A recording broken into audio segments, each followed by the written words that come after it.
And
we're going to go. Hello and welcome and hello to the full accompaniment here on Total Spotfest.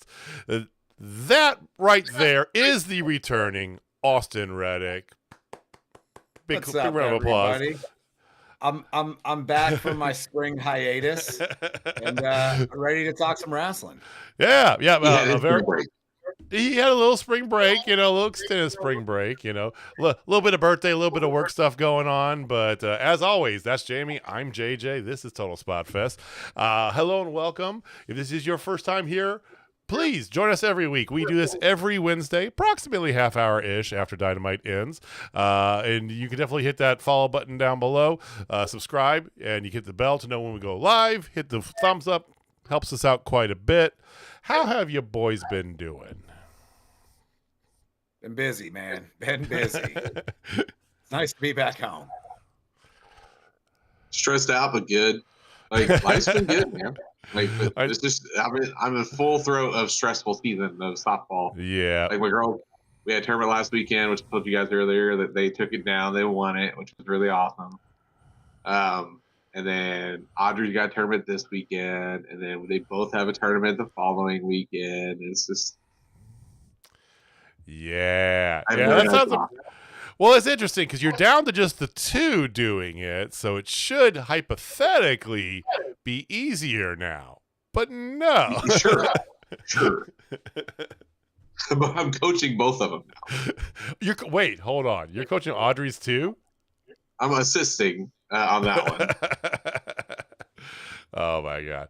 Well, Austin, I know you had your birthday a couple weeks ago. We wished you a very happy birthday, and you were stuck in Bill Murray hotel room situation last week, but back and ready to roll. Yes, sir. I mean, it's always nice being able to go out to dinner every night on the company dime and have a few beers, but yeah, after a few nights, I got tired of sitting in a hotel room, and I'm glad to be back in the chair. Well, we're glad to have you back, sir. We are so glad to have you. We have a lot to get through tonight here. So, despite what transpired earlier tonight, I feel like we need to talk about The Last of Us. And no, I'm kidding. We're not. We did that last year. Did you guys watch The Last of Us? Oh yeah, I have not seen it yet. Oh yeah, I did. It was all right. Honestly, I'm going to say it was kind of a shitty first episode. But it's just because I played the game, I know what happens. It's like just rip the Band-Aid off, man. And you were not as, if I remember correctly, you're not as big a fan of 2 as you were of the first game, right? Correct. I mean, I like 2. Don't get me wrong, but 1's a masterpiece. Mm-hmm. And I am of the other sort. I think 1 was a masterpiece, and 2 was even better. That's my opinion. So. Yeah. I've played. We got some. You haven't played either? I have not played either. I watched my old tag partner that I lived with when I was down in San Antonio. I watched him play through like half of 1, just drinking beers on the couch. Okay. I had nothing better to do at the time. but I've never played either of them. I've heard they're great, but like, it's definitely worth the play. I don't tend to play a lot of games like that, like the kind of the more narrative playthrough. Okay. Like I play more MMOs and sports games and stuff. I think the only games where it's kind of like playing through more linear narrative I've played in the last few years were the Star Wars Jedi Fallen Order and Jedi Survivor.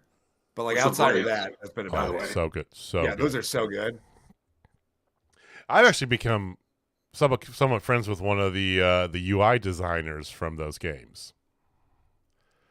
His name's Jordan. What's up, Jordan? But anyway, quick little shout out there. Anyway, no, we have other UI? Bro, I got to talk to you. That's somebody who also designs some UI. You know, I'm just saying. Yeah. I got beef. Oh, you got some beef. Oh, okay. That aside, we can get a whole tangent here. We're gonna try and stay away from that because we got a lot to get to tonight. WrestleMania is coming up this weekend. We're gonna talk about that here in a little bit, but we need to start.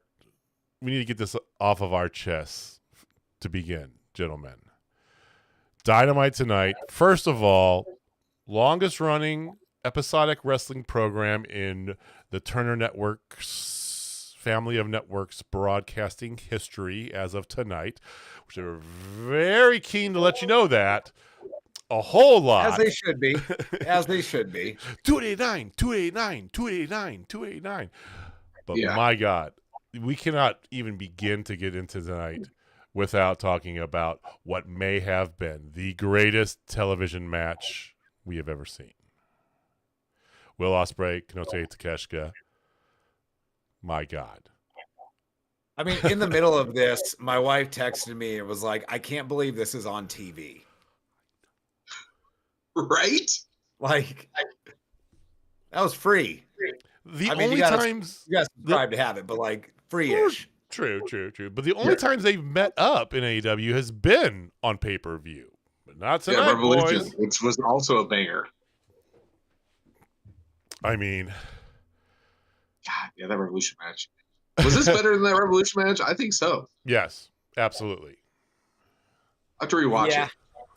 I think, and I could be off. This is like, I remember the Revolution match, but maybe I'm wrong. I think this one was a little bit shorter, and I think that made it better. Like, it didn't seem rushed. It was paced perfectly, but it escalated and finished at the right time. Shorter, but it was still all of 20 minutes. I mean, yeah, it wasn't short by any means, but I think the Revolution match, they got a little extra time on pay-per-view. It was like everything you wanted from a match, you got. Flippy Spanish shit, check. Sweet technical wrestling, check. Right? Stealing finishers in two ways and then getting into, one pin, no cells, double check. I mean, don't forget the Japanese strong style. There was strong style in there. There was strong style. There was, I mean, oh my God. You forgot the cherry on top. Don Callis on commentary. Don Callis on commentary was, I think that's what honestly made it just that much better because I'm a Don Callis mark. I think we all are. Oh yeah, It adds to the experience while you're watching TV. Like, I'm glad he's not there full time because I think it'd get old if it was there all the time. But just being out there and hopping on commentary every time someone in the family has a match is the perfect amount of Don Callis on commentary. Don, there is that, but you also have the atmosphere of the place. One of the best, I think this is one of the best venues I think I've seen them put Dynamite in, right? It's that old Northeast, ballroom theater style, the 3 levels jam-packed, and everybody knew what was coming, and they didn't slap it at the end, so they had to truncate it. They didn't put it right at the beginning, so they could let it percolate, and oh my God, it was a masterpiece of masterpiece.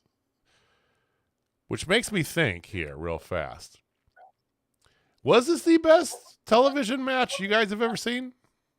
I know it just happened, but I mean, yeah, there's recency bias for sure. Yeah. But it'd be hard to argue against.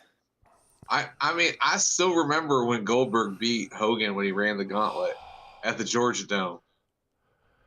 Might not have been the greatest match ever, but that was one of the greatest moments ever for sure. I remember I had a thing I did after school, ran home, and got home just in time to see the start of that match. And that match, even with Karl Malone out there throwing weak-ass diamond cutters, it was a seminal moment in a football stadium full of people. True. I mean, more recently, one thing that sticks in my head that I fought with, and Jamie and I have talked about this in the past. I think, back when we started, we spent a lot of time covering every wrestling show, which was a mistake. But yeah, at the very beginning of our career, of our podcasting journey, there was a gauntlet match on Raw featuring Seth frickin' Rollins. That was an hour-long masterpiece of a gauntlet match. Do you remember that? I vaguely remember that. Like, I don't remember specifics, but I remember watching that. Our reaction was 100%. This is what Raw used to be. This was just wrestling gloriousness. And I thought at that time that was one of the best TV matches I've ever seen, and I put it up there. But not as good as tonight. Tonight blows it out of the water.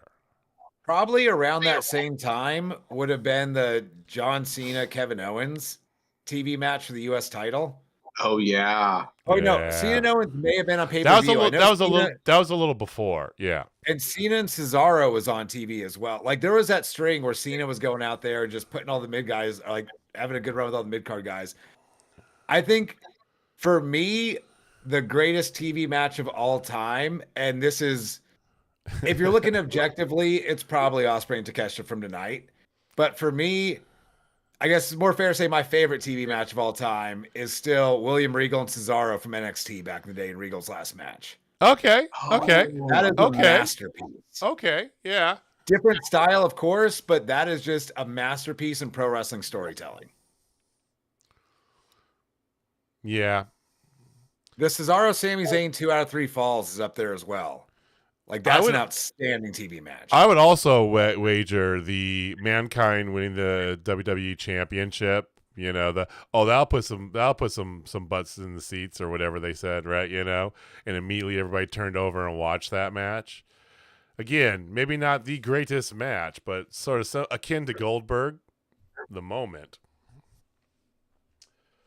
Yeah, I think this is probably the best TV match of all time. I think it falls a little behind if you're just looking at it as a moment, only because you knew Ospreay was winning this. Oh yeah. But still, just absolute flame from start to finish. I mean, we're talking about a company that's had a lot of great moments on TV, right? They had, some fantastic women's death matches and stuff like that, and the pandemic Britt Baker Thunder Rosa unsanctioned match, right? Yeah. So, but oh my god, I just looked up a few. Shawn Michaels versus John Cena in 2007. That hour-long match. I had to as soon as match, it was thick. Yeah. 55 minutes of insanity. It's a different time, man. You could throw the Jeff Hardy Undertaker no holds barred match, our ladder match out there. Okay, yeah, I'll give you. Yeah, that's up there. It's an honorable mention. It's not cracking the top 3 or 4, but that was an all-time TV moment. What about Grand Slam 1? Kenny Omega, Bryan Danielson, 30-minute draw. It was a draw. The draw takes away. Oh, man. Okay. It was. You got Omega and Danielson, but you didn't get a satisfying conclusion. Right. I hear you. Yeah. Here's a fun question: since Dynamite officially surpassed Nitro tonight. Yeah. By the way, especially for y'all having been around for pretty much the whole Nitro run, of the two shows, which one has more memorable moments for you? You see, you're hitting Jamie and I both in the feels here because That's that was why it's a fun question. Because I'm kind of the same way.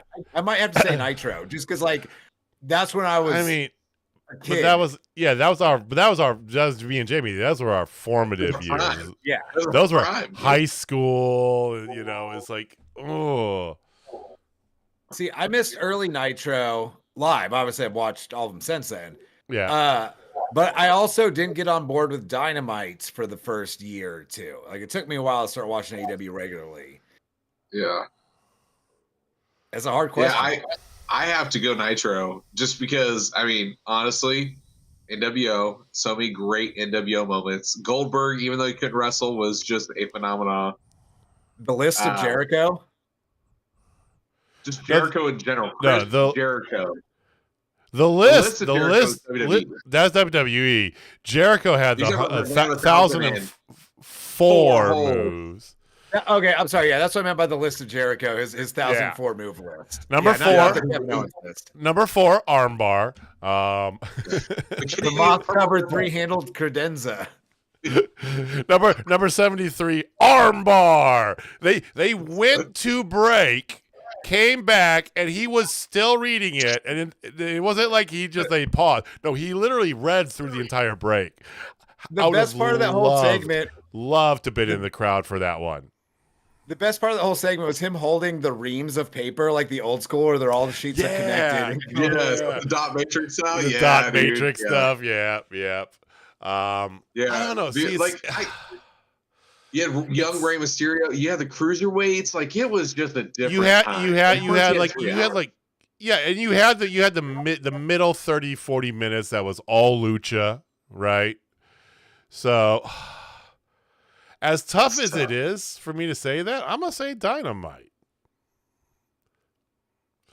I think maybe I don't know. It's just hard. It's just so. It is like because you gotta wonder. I gave me my favorite finisher of all time. I can't. Well, I think with Nitro, there's so much nostalgia tied up into it. It's hard to compare it. And I think you look at the annals of wrestling lore, right? Nitro and Dynamite served a similar function. Now, it was a different time when they started as well, because WWE was the show in town, but it wasn't like it was over dominating, right? It was not unheard of to have other wrestling promotions on TV. ECW, for example, right? You had before you had Raw and Dynamite, you had the Mid-South Saturday mid-morning hour and a half thing that you would see with NWA and Davy Crockett Promotions and shit like that, right? And there was regional stuff that was on TV, so it wasn't like foreign of an idea, but it still was in a similar place, and the first one to really challenge WWE, whereas Dynamite is not necessarily. AEW came out and everybody thought it was, but it really is not meant to be a challenge to WWE. It's just a big alternative is what it is. And that's fair. It's a better mindset. So I don't know. You guys tell us in chat. You guys let us know. What are your thoughts? Those of you around Nitro? Let me see. Well, here let me just do something here. So when I go like this, you think of what? The Elite, right? Because they do that, right? Yeah. Okay. That's all I gotta do. It's literally all I gotta do. Yep. That's fair. Often imitated. All right. Never duplicated. Well, that was. I said we could go on this for a long time. It was. Yeah. See, he gets it. See, he's on my team. Use condom for bringing it down. That's a fantastic username. Right. Fantastic username. All right. So before this match occurred, I had a very different match of the night planned, and it was what opened the show. So they come in hot. Athena versus Mercedes Moné, women's Owen Hart semifinals, winners going straight to Double or Nothing, and this thing went almost 30 minutes.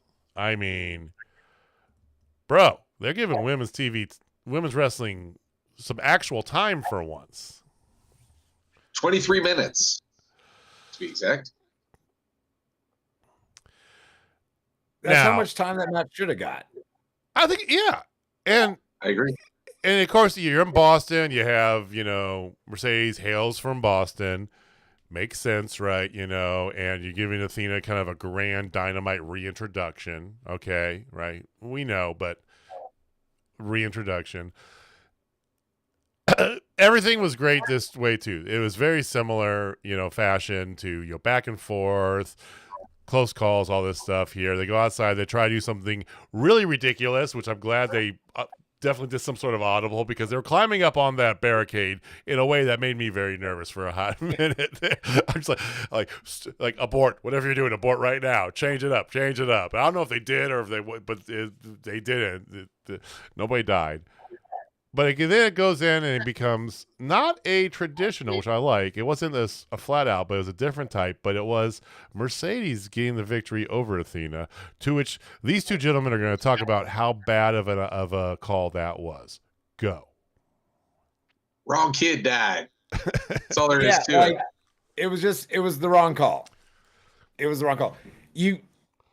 It makes Mercedes' character less interesting when she's like the heel, but also just beats everybody all the time. This was the perfect time to have her eat a loss. Titles weren't on the line. Mm-hmm. Yeah. Obviously, you're going to circle back to Mercedes and Athena eventually. Mercedes could cost Athena the final. Like, there's a million things you could do. But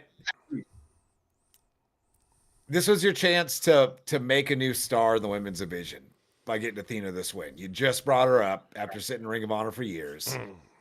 Like Jamie said, wrong kid died. It's one of those things, like with the uncertainty of Mariah May, which I know we're going to get probably here in a little bit.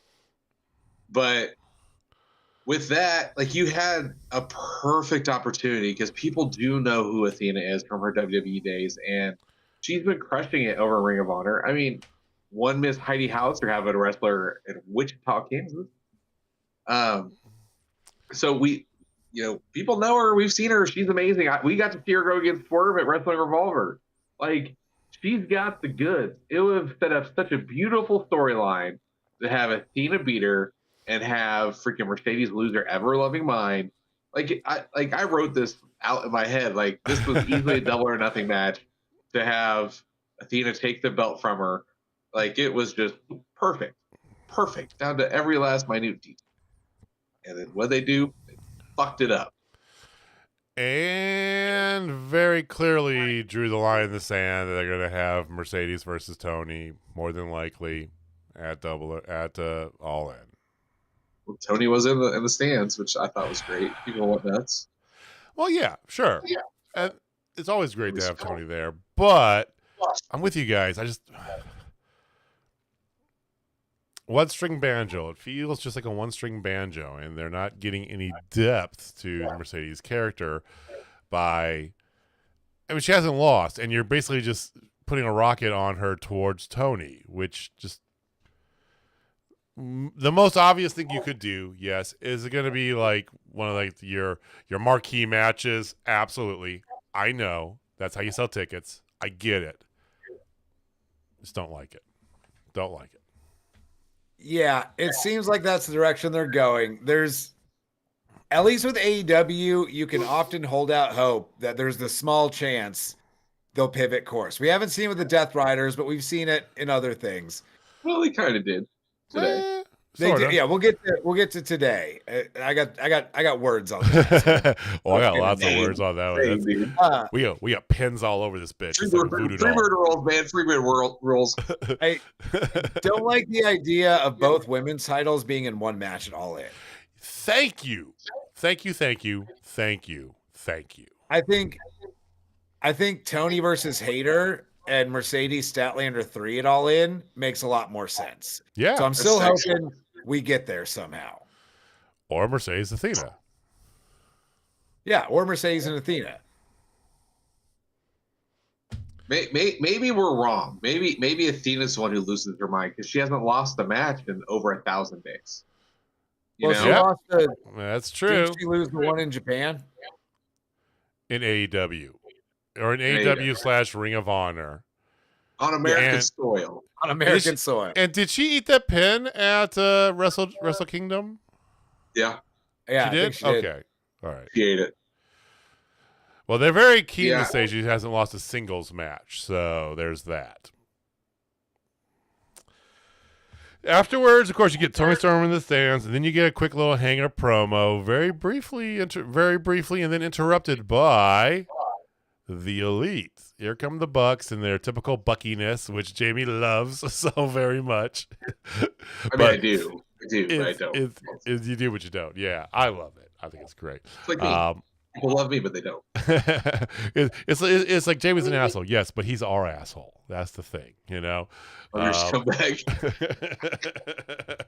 Of course, the interaction with as they're walking away and Okada talking to him and then throwing the bitch out to have a Hangman comes back right in his face immediately. Oh, just smile. Yeah, oh, that was fun. Bitch.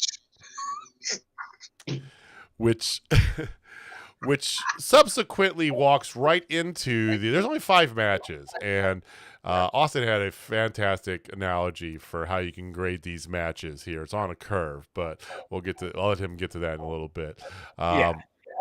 Hangman versus mystery opponent, the final first round match. That mystery opponent was the walking weapon, Josh Alexander. Right. Big fan. About time he showed up. It was about time he showed up. I mean, the rumors have been swirling for how long he was signed?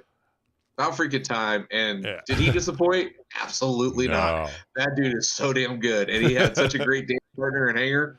It was awesome. And then the little extra with Don Callis at the end. Ooh, yes. Oh, hold on to that. Hold on to that. Yeah. Because if that's a thing, that makes me very excited. Yeah. Hold on to that thought for a second here. But what did you feel about? Because it has been like 3 months since we've heard he signed. But what did you feel about finally having Josh Alexander in AEW, Austin?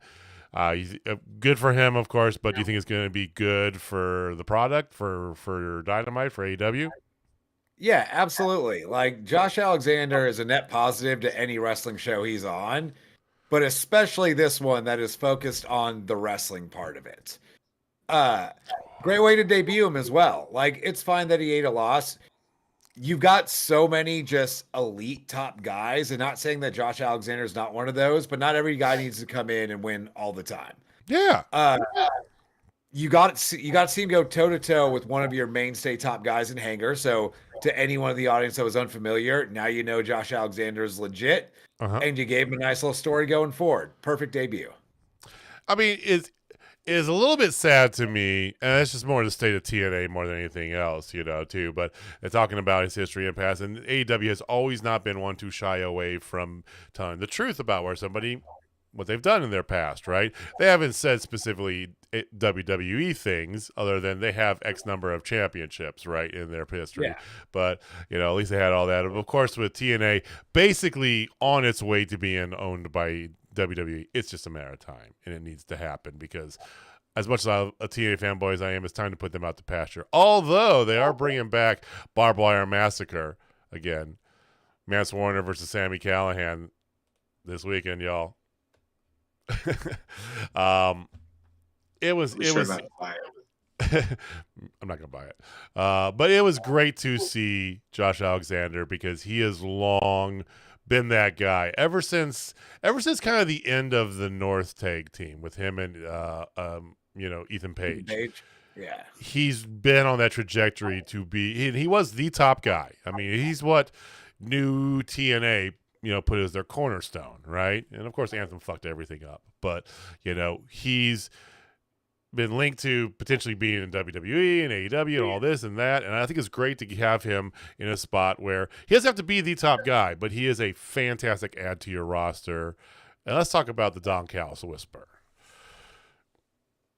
It's Canadian. We don't understand. I was speaking Canadian. That was great. But he whispers to Don Callis, or he whispers to Josh Alexander's ear, because out comes Kyle Fletcher, of course, to confront him. And here comes Josh Alexander doing Don Callis' bidding. Is he the aforementioned person to fill that hole of help wanted for the Don Callis family? And if so, why is that so glorious in general? Yeah, he absolutely should be. Fucking A. Don Callis makes everyone better. He's like Bobby Heenan. Like I think we talked about this a few weeks ago. You could put Bobby Heenan and Ric Flair, and they're both better for it. So it's not like Josh Alexander necessarily needs someone, but Callis is always an ad, and especially when you have a just absolutely stacked roster where he's elite, but so is like your top dozen to 15 guys. So like it gives him something interesting. He is good. I will say this. I absolutely love the idea of him joining Don Callis. One, because like if you've known Josh Alexander, what's his biggest weakness? It's not his wrestling. It's his talking. Oh, his talking's bad. Yeah. Why don't you put him arguably with one of the best talkers in the business behind Paul Heyman? Like Paul Heyman's the man. But Paul's Paul. Oh, I'd put Callis over Paul Heyman. Ooh, those are fighting words. I mean, hey, I would, because here's the thing with Callis, it ends up low key, and you forget about him being Cyrus in ECW and being the Jackal in WWF back in the day, and he has been the same guy as a heel and on commentary for like 30 years. Not that Paul Heyman hasn't, but Paul Heyman has definitely the back half of his career settled into that WWE style, where he's still much better than a lot of what you get on the product, but it's not quite what you're getting from Don Callis. Okay. Yeah, I mean, you really can't touch ECW Paul Heyman, though. Yeah, but I get what you're saying. The early 2001 WWE Paul Heyman was just top tier. Combative Paul Heyman, yeah. Like anti-authority Paul Heyman. Yeah, that was good. With the ponytail and everything. Oh. The stupid ponytail and the bald head. Terrible ponytail with the hat. Every time I saw it. He was in Rollerball. Remember he was in Rollerball? Oh, he was in Rollerball. Yeah, he was in Rollerball. It was Rebecca Robain, yeah. She was stable back then. That's true. So maybe yet again jealous of Uncle Jesse. Well, it's a match made. It's a perfect match, and Don Callis has done nothing but. I mean, look what he's done. He has elevated Takeshita. He has elevated Kyle Fletcher. Right, putting him in there, and he was good as a heel in Team Canada back in the day. Right, so I am all for Alexander with the Don Callis family. And it's also good because I think you're getting to the point where you got to get Takeshita out of there. Yes, I agree. Especially after tonight, he's going to be a babyface sooner rather than later. So it's good to already be filling that in. Right. And to the point, Alexander has the chops to fit in wrestling. No offense to Mark Davis, he's not what Alexander is. He is not. Yeah. So, because Brian Cage had knee surgery, right? Yes. That's what I thought. Right. And they were always kind of ancillary members too, right? They're their own little offshoot, which is fine for him to do, right? Different strokes. Speaking of offshoot, we could be having a Nick Wayne offshoot in New Japan very soon because we had a Patriarchy promo, which started without Christian Cage and quickly revealed that there was a Christian Cage in the very near proximity. So Nick Wayne starts off kind of with, I've grown upset and I'm going to start talking. And here comes, Christian. And they have a very good exchange back and forth. Christian being Christian is fantastic. And says that he wanted to give him this time to grow, right? He'd been very proud of him. And he went over and got him what he wanted. A spot in the Super Jays. Spot in the New Japan Super Junior tournament, which, my God, Nick Wayne in that, yeah. Yeah. I mean, it's time for Nick Wayne to be, I think that we all can agree, they did the right thing with him. We all know that, right? Put him under the wing of somebody. It's time for him to start to shine. He's at the perfect age. He's built his body up a little bit. He's got some good chops in there. He's taken a lot of losses. It's time for Nick Wayne to become what we thought he was going to be, the future of wrestling. And the Super Jays is a good place to start that path. That's my take. Yours. I just got two names that competed in the Super Jays. Ricochet Will Ospreay. Yeah. Although I think I see Nick Wayne's ceiling a little bit lower than y'all do. I still see it very high. That's Yeah. fair. I don't, even when he first got signed, he was a prodigy, and everyone was like, look at this kid coming in. He's going to be amazing. But what you've seen out of Takeshita since then, what you've seen out of Kyle Fletcher since then, like, I think he'll make it to the top eventually. I think it's a little bit farther down the road than you would have initially thought, but that's probably good for him. But yeah, this is a great first step. Go over to Japan, come back, start getting into, like, I would like to see them establish the TNT title as more of like a junior heavyweight title, not even size wise, but like make that more for your up and coming guys. Yeah. Where you didn't have to explicitly state it, but those are the guys that are going after you. Like Daniel Garcia was guys around that place. I think them having kind of their own title to go after would be a nice step for the show. Kind of like what they used to do with the Intercontinental title. Yeah. Yeah. And, you know, to be fair, I mean, Nick is 3-4 years younger than Fletcher, Takeshita, all them. So I'm with you on that, you know. We've all said, don't fuck this up, that this kid has a potential to be Ospreay 2.0, but he's still got years to get there, you know.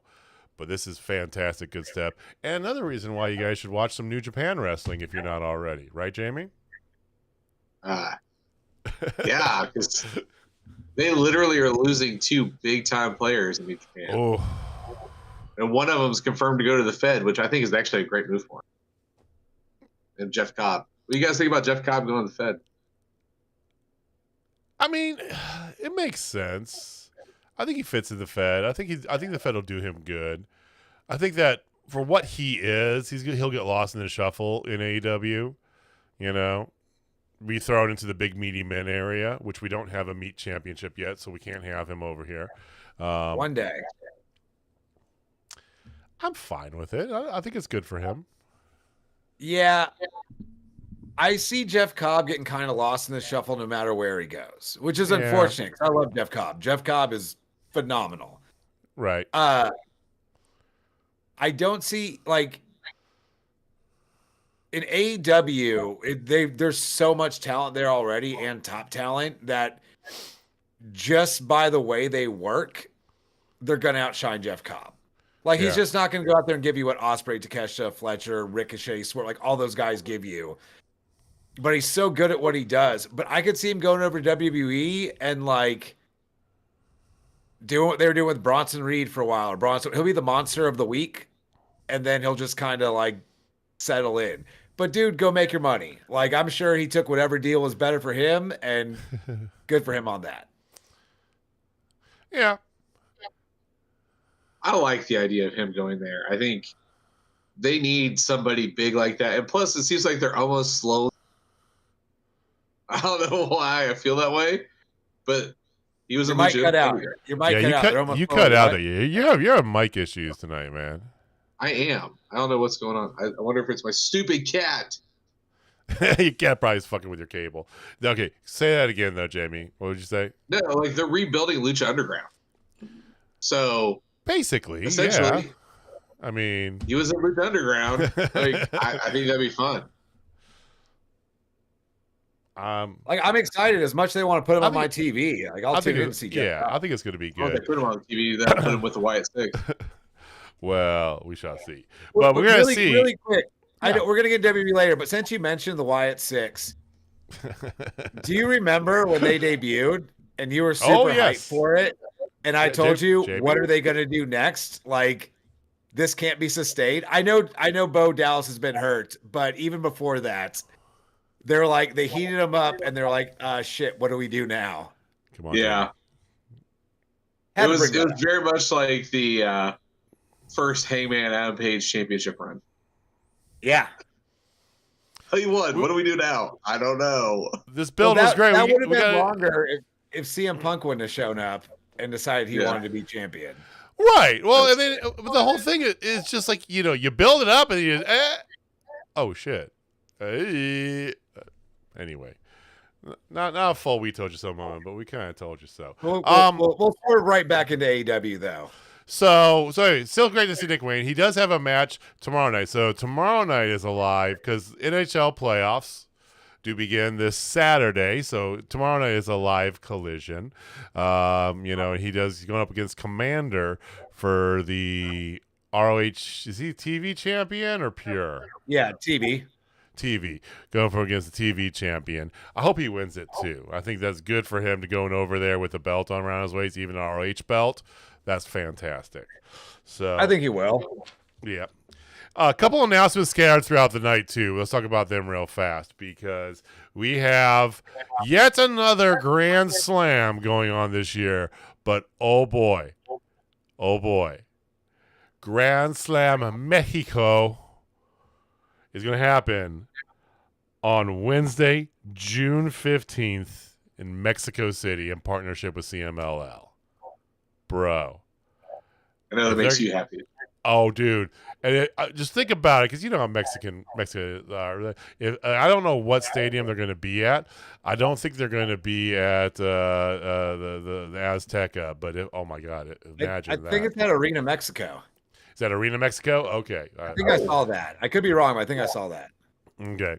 Well, Azteca is the big one. That's the one that's like 120,000 people for a soccer match. So, but Arena Mexico. Still, though, Mexico City, let's go, man. I am so happy with that. Speaking of that, what a difference like 6 months makes in choosing arenas. Because the show just looks so much better every week. They've been so good at picking venues recently. Yeah.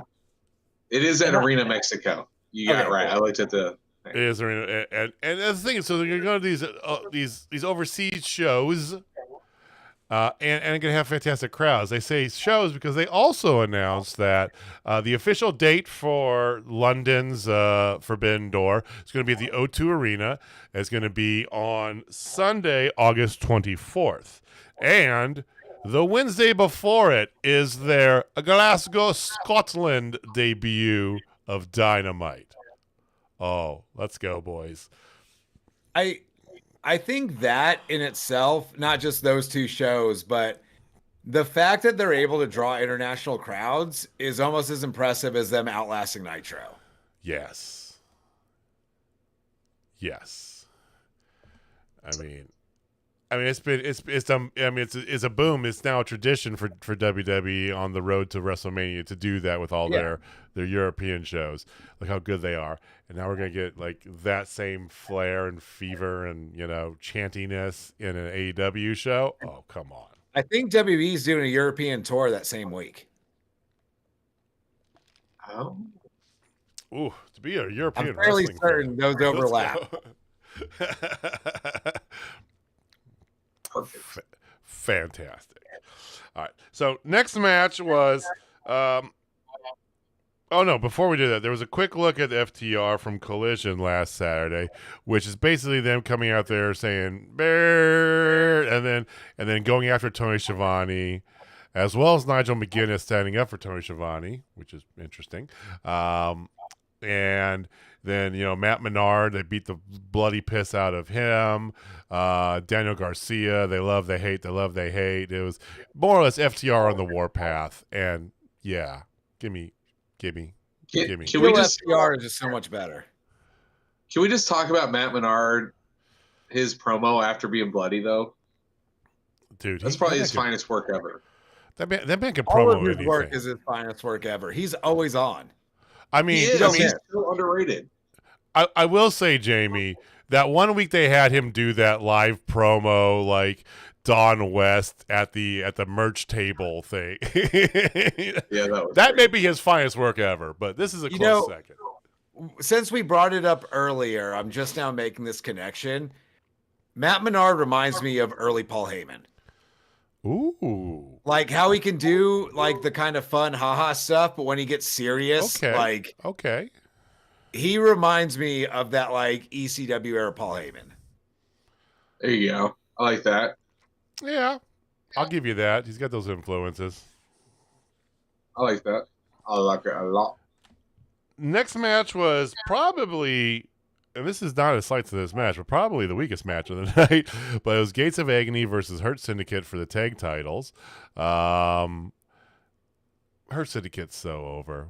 It's a broken record at this point. Gates of Agony, though, they did look good. They look good. But this was, yeah, they weren't winning this match. It didn't matter to me because this was classic, just big boy tag team wrestling. Yeah. Like, and this was the perfect match to put in the middle of this show. Yes. To be bookend by everything else you got.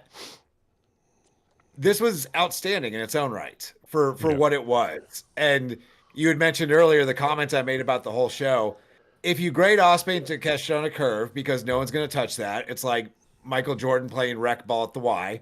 If you grade that on a curve, I could put everything tied for match of the night because every single match delivered exactly what it was supposed to be as well as you could possibly hope. Yeah. You're not wrong. Now, the bigger story of this, Jamie, was really kind of after the match because you had MJF come out to his continued pursuit of being in the Hurt Syndicate. So he comes out and he starts talking to him. And he's fantastic with the crowd tonight. I mean, it's just like, but he lets them know that he has some talent that he wants to bring to the table as well. And out come 8 scantily clad women, okay, is talent. And channeled his inner godfather right there. He 100% pulled out the hoe train. And, is basically women for a thumbs up, and he sits in the corner and Bobby's not having any of this, right? As and so Shelton's starting to waver a little bit. And he's like, he needs some more time. And by more time, he means he needs his watch as well. So MJF's like, okay, watch and the women for a thumbs up. And he still gets a thumbs down from Shelton. He gives him the watch anyway. They all go back. And he more or less just keeps saying that he's like, I'm going to be in this one way or another, right? I'm MJF. Bert, goes backstage. They have a talk. And MVP's talking to Bobby Lashley where he's basically telling him, let him in. When he messes up, we'll beat him out, basically, But he brings a lot that can help us achieve our goals. So, as I've asked you guys previously in several weeks, MJF in the Hurt Syndicate? No. I will call this out. I'm not going to say but I am running with it because I've now been paying much closer attention. I don't know if you've noticed, but the past 3 weeks on Collision and Dynamite, I've heard the term Pinnacle 4 times. That's where they're going. Ooh. You have a month until you have a month and a week until Double or Nothing. This is going to wrap up in the next 2 to 3 weeks, and it's going to set up FTR versus Hurt Syndicate at Double or Nothing. Yep. Yeah. Which I'm 100% here for. Like, that's the move. I mean, Pinnacle wasn't bad for when it was. It's just the way they went the second half of it and with the first, and blood and guts and you don't need Sean Spears and Tully hanging around anymore. Like you never need Tully. You War Daddy back though. I don't even know if they need to add a fourth. Like I think just MJF and FTR is perfect. Absolutely. It's 3. You still got 3 there, and I'm all for that. I am all for that. We talked ad nauseum. Ospreay-Takeshita, if by chance you're listening to this and you haven't seen that match, as soon as we're done, go watch. What are you doing? Watch that match. Watch it twice. Okay? Buy a Max subscription just to see that match, and you would just send Max a check for more money because you wouldn't think you paid enough to witness that. It's like $16.99 a month. What am I doing? That's not enough money. Here, have more, right? Yeah. So I would sell a kidney to see that match live. Damn. Like I just want to say, guys, the final match is Death Riders versus the Ops. And before we get into it, how much would you have wanted to be in the crowd tonight? This was one of the best live shows I think AEW's ever done. I'm going to say that. Okay, fight me. Internet, let's go. But that crowd, the way the way it was, the venue it was at, the moments that happened tonight, this would have been like one of the best shows to go see, Jamie. Like you and me would be losing our shit for 2.5 hours straight. Yeah, it was bonkers in all the best ways possible. And the ending, though Freebird-ish as it is, honestly makes me happy because it means that they're doing something different. Well, it's always been the Death Riders have been the trios champions. Okay, yes. Pat got hurt last week, so John's taken upon himself to step in. I didn't even find that controversial. I'm like, oh yeah, Freebird rules, fine, whatever, right? They beat up earlier in the day Hook, which everybody on this panel was rejoicing about. Okay. And they're going to go at just the two of them. Oh, no, they have a third person, which for what it's worth, I don't even think that's Freebird rules. It's like whatever, right? But they bring out Powerhouse Hobbs. And Austin's text in our group chat immediately was, hold on, I want to make sure I get this correct here because I don't want to misquote Mr. Austin Reddick. The Ops are infinitely cooler with Hobbs instead of Hook. No lies detected. No lies were told. No lies were told. Hey, I was immediately way more interested in this match when they swapped out Hook with Hobbs. And that's a perfect spot for Hobbs. Yeah. You really don't have anywhere else to put him right now. And it makes the Ops way cooler having Hobbs. And they seemed like more of a threat to the Death Riders with Hobbs instead of Hook. And Hobbs fits with this kind of idea of Samoa Joe's group so damn well. Yeah. He's better. He's a much better Hook. Okay. And for what it's worth, I liked having Moxley in the match. Okay. Yeah. Because and they square off, they're going at it, right? Chaos ensues left and right. The match is, beating up Wheeler Yuta a lot, then beating up Shibata a lot, and then you have pretty much everybody get involved. Okay, so you've got Willow comes out, you got the Young Bucks that come out, you've got Swerve that comes out and hits the Young Bucks to take them out of the picture, and you just back and forth all this stuff, but it ends with new trios champions. Samoa Joe makes John pass out instantaneously from the rear naked choke. Okay. I think we all can agree, right move, right? Absolutely. Okay. Long overdue. Did you guys like the ending? This ending felt, to your point, Jamie, I had a lot of flashback shades to that Goldberg Hulk Hogan match because of all the shenanigans and run-ins that we had. Yeah, I don't know if it was at that level, but it was definitely at all right, we need to do something because one of the guys is hurt, so it's a little shitty. But the most surprising thing about this, and I'd love to hear you guys weigh in on this, is Moxley's the one who ate it. He's the one who choked out. The world champion just got choked out to lose those belts. Clean. Yeah. It was a whistle. Yeah, it's the same reason Mercedes should have lost earlier. Like, you can have your heel running. These are the matches where they can eat that pin when there's nothing as important to them on the line. Obviously, the trio styles were on the line, but it wasn't for his world title. You've got to show they're beatable at times, so you start believing in the baby faces instead of, Death Riders are going to run in and interfere and they're going to lose. Right. And like I said earlier, I got thoughts and words on this match. Not the match. The match was phenomenal. Pull the pin out. Let's go. I thoroughly enjoyed it.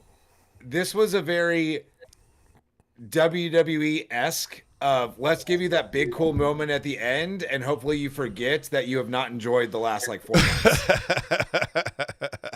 Which, you still gave us something great, and hey, I'm always good for something great on my TV, so I'm not gonna hate on it. Yeah. But this would have been so much bigger if you would have done the title reign a little bit better leading up to this. Because I love this move. This move sets up, you'll probably do Joe and Mox at Double or Nothing, because by all accounts, Mox is dropping that title at All In. is what the general consensus is. Right. You could do a stop along the way with Joe and Mox at Double or Nothing, and I am right back interested in the world title picture because I want to see Samoa Joe go out there. Yeah. I love just kind of the way that the ending was framed, even though we're over the Death Rider angle, but doing it in this way I think was great. I love the fact that you then had Will Ospreay leading the charge of all the faces, old school stuff. All the faces come out to celebrate the Death Riders finally losing. And they're spraying with champagne. I mean, earlier on in the night, you had the Stanley Cup in the room. This is the first time you had Stanley Cup and champagne in the same room, the same building, as you did back in 2019. Last time the Boston got to see that. Go Blues. Playoffs start this weekend, by the way. And I thought, but it's one of those moments I know that Austin's talked a lot about, Jamie. Your faces are your faces, and your faces should support each other. And they did. That was nice. The crowd just chanting Joe over and over again at the end. Like Samoa Joe is just that dude. And when you've had the Death Riders running roughshod over AEW for like 6 straight months now. Joe is and always has been that guy. When you need someone to go bust up a heel faction, you can send out Joe. It reminds me when he was on commentary at WWE, when you had Seth Rollins sitting there getting it. I don't even remember the other commentator's face. It wasn't Josh Matthews, but one of those little squirrely guys. And Joe stood up. His Samoa Joe. It reminded me of in the Avengers when Tony Stark just goes, "We have a Hulk." And like that's Samoa Joe. That's a good analogy. He is their Rock, and yeah, I mean one of the. I don't like doing the ranking game, but this felt like one of the best Dynamites they put on. Right, story wise, match wise, it felt like a special Dynamite. It really did. There's a lot of Dynamites where afterwards I was like, damn, that was a solid 2 hours and 15 minutes of pro wrestling TV. Mm-hmm. Ready to tune in next week. This felt like one of those episodes where you're like, I'm glad I watched that live. Yeah. Good point. Yeah, because I agree. Like it was top to bottom. It didn't miss. You know that motherfucker don't miss. Like it was so great, and like I would have killed myself. Like I would just beat myself up, I should say. Sorry. That I if I missed it live, because everything, the crowd, everything, like being a part, like that's the great thing about watching live. You feel like you're being a part of it, and it's really cool. Good show, great show. One of the tops. Fantastic. Way to go, AEW. So we shall segue into the other world because this weekend, like I said, is WrestleMania weekend. You got Stand and Deliver coming up on Friday. You got Hall of Fame sometime around there. I think it's like, I don't know, whatever. Then you got Saturday and Easter Sunday, 2-night WrestleMania. And they are definitely building towards that. I mean, the card is pretty much set in stone, Also got suckered into watching Jesus wants to watch wrestling, so Jesus loves him some wrestling. He rose from the dead to watch people wrestle. He rose from the dead to watch Takeshita versus Ospreay on Dynamite tonight. Yeah. He sure did. I don't know. That might have come from the other side of the fence. I don't know, man, because that was sinfully good. I'm sorry. That's coming from a whole other religion. That was Nirvana, is what that was. That was the eternal state of bliss. Yes, eternal state of bliss. You're not wrong. You're not wrong. So there has been some other WWE rumblings. You talk about Jeff Cobb. Rumor mill's been afloat a Twitter lately. The most prominent one, of course, is that Mariah May is eyeballing WWE. There's nothing been substantiated with it, but I mean, it feels like that makes sense. She grew up as a WWE fan. I get it. She looks like a WWE female wrestler. Let's be honest. Yeah, like if she ends up in WWE and her entire AEW run was just a Tony Storm arc, what a good time there. Like, I would love to see her stay and still see her pop up on Wednesday nights and the occasional Saturday when I tune into Collision, but I could see her going to WWE, and I think she would absolutely kill it over there. She is exactly what they want. Like, she is a better version of what you get with like your Liv Morgans and Tiffany Strattons, like your blondes they always have on the roster. She just there is no weakness in her game. Yeah, Ryan said he does believe it's a done deal, so that's whatever. Yeah. So I think where there's smoke, there's fire. Does it make sense for her? Probably, because I mean she has kind of done the pinnacle of AEW. What she do here? What she do now? But I mean, you could always just continue with her. Like her and Mercedes could do something. Like there's all sorts of things you can do with her. I mean, the only thing is that I can see is literally her best friend in the whole wide world, Mina Shirakawa, is coming to AEW. Yeah. It was 100% found false that she asked for a release. That was BS. So all that stuff was like lies. I think there's a little smoke to this. And if I were her, I'd be listening too, man. Like WWE's gonna offer me $5 million a year. What are you gonna do? We'll offer you 10. Well, actually, they offer me 15. Like she gets a bidding war of 25, I guess. And she's worth every damn penny of it. Like she is a phenomenal wrestler, amazing heel. She's just got that mean girl mentality, which I love. I'm just worried that she get lost in the shuffle over there because she doesn't stand out like she does in AEW just because everybody over there is blonde and beautiful, know. Well, I think she'll stand out more. And she's good talking, like she'll stand out. And Ryan made a point about Stephanie Vaquer, and I wanted to get to that, so thank you for bringing that up, Ryan. Because Vaquer said she took less for WWE, and it was her lifelong dream to be in WWE. But to Jamie's point, Vaquer, she's different than everything else you have over in WWE, right?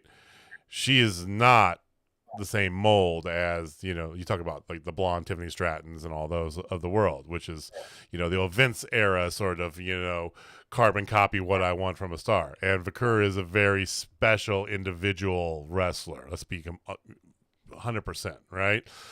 Yeah. So I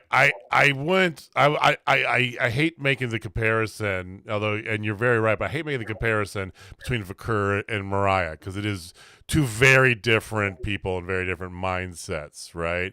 Whereas Vaquer, her dream had been to be in WWE, and even though she offered a crap ton of money, it didn't matter to her. That's what she wanted to go. Now, Mariah has other things in play, like Jamie said, right?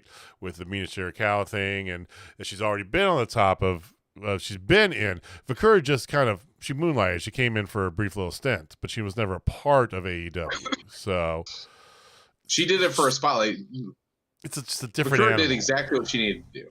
And she went to ultimately where she wanted to go. And then when she renews, they are going to pay her a lot. Oh, she is the future. She's worth every last resident too. Ooh, she's getting so much money. She is so much money. She is special. She is special. Just look at her story she put on social media about her making a visit back home to Chile, and oh my God, the reception! Jesus Christ, Kudos to her for not taking money, because I know if somebody flashed money at me, but what the hell do I sign? We gone. Brought to you by Carl's Jr. Like, dude, I would be that guy. Yeah, 100%. So, what are you guys looking forward to for WrestleMania weekend? Well, hold on. There's also another person out there that has recently said that they are looking to leave. Oh, okay. Yeah, you go for it. Yeah. I love to hear what you guys think about this one. So Tetsuya Naito is not renewing New Japan, and he has been a staple there. He's been one of their top guys for years. Here's the thing: as a fan of New Japan Wrestling, I personally don't know if he translates well over here, because his look, his machismo and everything is just different. I love it. But like, to the common fan, he's just different. He's like a Yakuza boss a little bit, which I think people would get, but I don't know if it would have the impact. So what do you guys think? Where is he going? hopefully home. Like we've seen him show up and wrestle in AEW a few times over the last years. That they're basically having a weekend at Bernie's him at this point. Like he doesn't move well anymore. Weekend at Bernie's him. I hate to say I like him, yeah, but like, man, it's time. I hate to say this, but it just he's just not for the American audience. I mean, the American audience, I think that they don't understand his history, his lore, which you're not going to for a lot of people that are from. I get it, that's fine, right? But to like Austin said, right? This guy thinks he's on the same level as Jericho, which technically, sure, but to the American fan, no. Yeah, he's Japanese Jericho. I don't. That's a really good analogy, dude. I really don't know. Yeah, I really don't know what you do with him. Yeah, so it's like if you're not going to go there, I mean, maybe CMLL, sure, but he wants to come to. He's thinking he could have like his pick between AEW and WWE. I mean, Tony will probably sign him because it's good, for whatever. Who knows, man? I don't know. I like to see him saying Noah. Let's just go do a run in Noah, dude. Yeah, just do Noah. Sure. You're loved. Stay loved. Yeah. Well, especially because like you are not a spring chicken. No. No, he's not. All right. So WrestleMania this weekend here. What you guys looking forward to? The Intercontinental title, Fatal 4-Way, and pretty much nothing else. And I watched Raw this week, and they did nothing to get me hyped for Mania. I'm going to watch because it's WrestleMania, but, like, it's looking mid. Okay. This might surprise you. It's definitely going to surprise Jamie.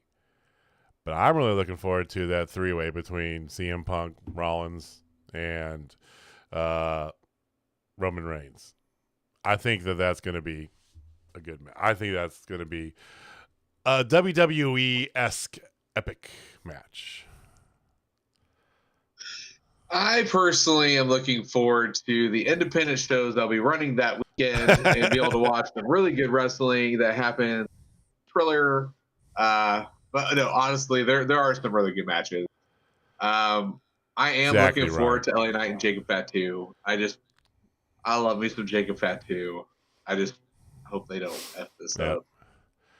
Hopefully the women's three-way can live up to what we want it to be as well too. I just worry about them doing my girl EO dirty. So we'll see. I will say I will be more interested if they give us what we want and we get Randy Orton versus Nick Aldis at WrestleMania. Oh, please. I would like to see that. That would be great. I keep forgetting Nick Aldis is 38. Like he's much younger than you think, and he can still go. So give us that at Mania. You pulled the rug out from under us when you teased Adam Pearce and Roman Reigns at the Rumble a few years ago. Give it to us proper. Give us that match. You know all I want at WrestleMania though. What do you want? This is for Austin too. Stone Cold running, dude. Just one. Just last break, and here he comes. Stutters the Rock. Allows Cody to win, even though I don't want Cody to win. I think it might be a lot greater story if Cena wins, and then you have Cody chase to get the belt back, which I think just is cinema. But whatever. I digress. I just want that. And also, fun fact, one Austin Reddick. My daughter Jessica, her walk-up song in order to hit, like when she goes up to hit, is Stone Cold Steve Austin's theme. Nice. It's pretty rad. Can't go wrong with that one.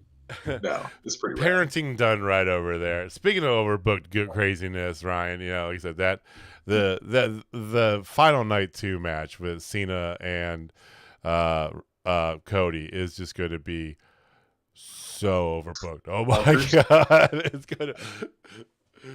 You know what I'd like to see at the end of that? I would like to see Randy Orton make a run in to help Cody retain, and then give me a heel Cena and face Orton program for a little while. Oh, bro, I would love that. Roles reverse. Yeah, switcheroo. Let's go. I think Cody's retaining.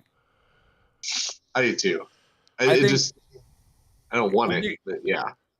You know you're sending Cena off at the end of the year, so he's going to be a face again. I think the longer you run with him still chasing 17, the better. And that's just going to be such a big moment. You kind of want him as a face for it anyway. So give me heel Cena versus face Randy Orton in the meantime for a few months. Right. Do you think they give him 17 though before the end of the year? So I think he does. I think he gets it. I think so. I do too. I think you want to take that title off of Ric Flair as much as a big stan of Ric Flair. You all know I am old Ric Flair. You want to move that title off of him in 2025. Yeah, you also want to think like a decade down the line. Same as like to our generation, like Bruno Sammartino does not mean as much to us as he did to people, a decade or so older. You want to have those legends that you keep refreshing them after a while. So I think putting this on Cena makes sense at some point this year. I'm with you. I'm with you there. That ruthless to get, dude. Back then they weren't called PLEs; they're called PPVs.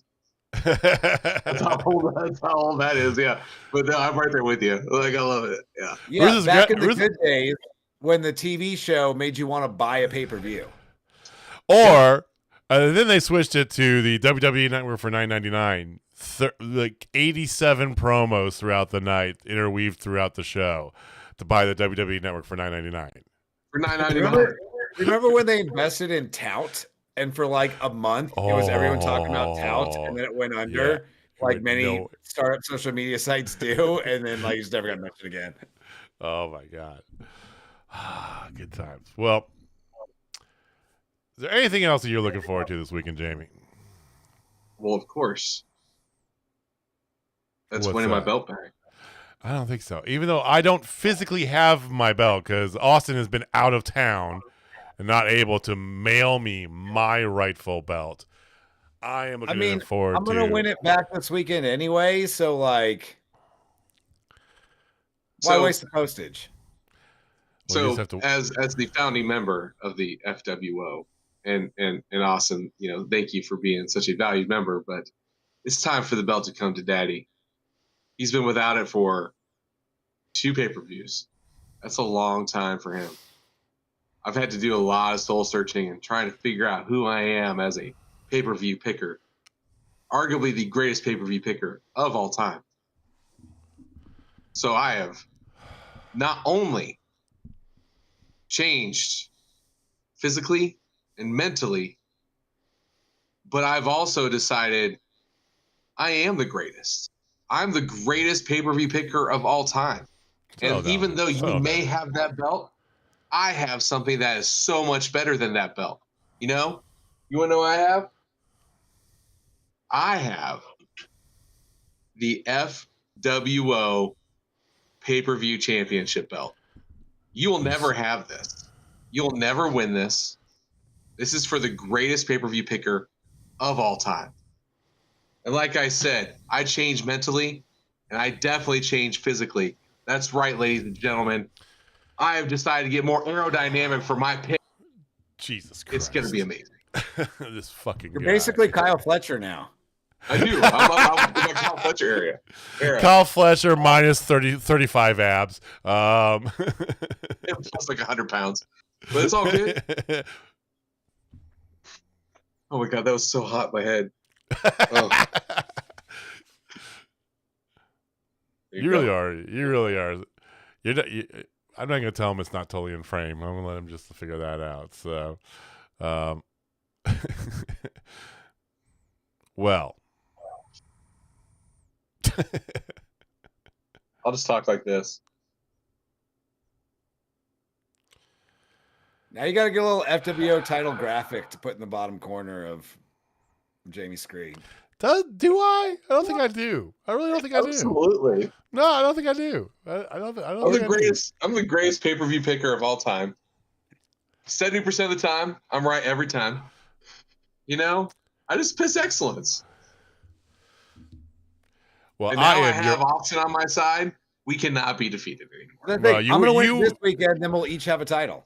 Well, you both were defeated last time, but I plan on continuing that. So we will see who indeed is going to triumph from WrestleMania? From the promotion we watch much less of. Let's see. We're all going to lose to Megan. It's still part of the FWO. Or Big Rob. Big Rob's honorary J Money Club. He's already said he's honorary J Money Club. So we're going to go. All right. Until I get him. Everybody's got a price. All right, well, yeah. So this is apparently I have Ted DiBiase over here. I mean, I already had Virgil down below. We knew that was as Total Spotfest Virgil down below us, but this is truck money, man. This is what I gotta live with, people. All right, well, we will find out next week who is the true champion. Not that pretender belt over there. Not that makeshift crap. The real champion next week. Picks will be in. We will have results for you next week. We'll talk about WrestleMania the whole weekend. Wrap it up. There's gonna be a lot to talk about because, like Jamie said, there's a ton of wrestling. If you're not doing anything this weekend, you don't have Easter plans. Maybe you don't practice. You don't follow whatever. Right? You get Triller TV. There's so much, just the GCW stuff alone that they have, but there's so much wrestling going on this weekend. Give a support to some of the smaller companies out there, some of the independents, because this is their WrestleMania as well. This is the reason that they go out there, and Austin will attest to this. You go out there and you bust bucks for $20 and a hot dog, right? To get to this weekend. So hopefully you can make it. I don't wrestle for $20, but there's nothing to do. But you know what I mean. You know what I'm getting at, right? Yeah. But no. So we will talk all about WrestleMania weekend. We're booking ahead here for Double or Nothing, and we'll be back next week. Same bad time, same bad channel. Again, if it's your first time here, we'd love to see you back. Hit that subscribe button. You give us a big thumbs up, and we'll see you guys next week. All right, Jamie, take us home, man. All right, ladies and gentlemen, if you're not down with Total Spotfest, I got 8 words for you. Two-handing it over here. What the fuck? The PCB. Pay-per-view championship. Coming back to me.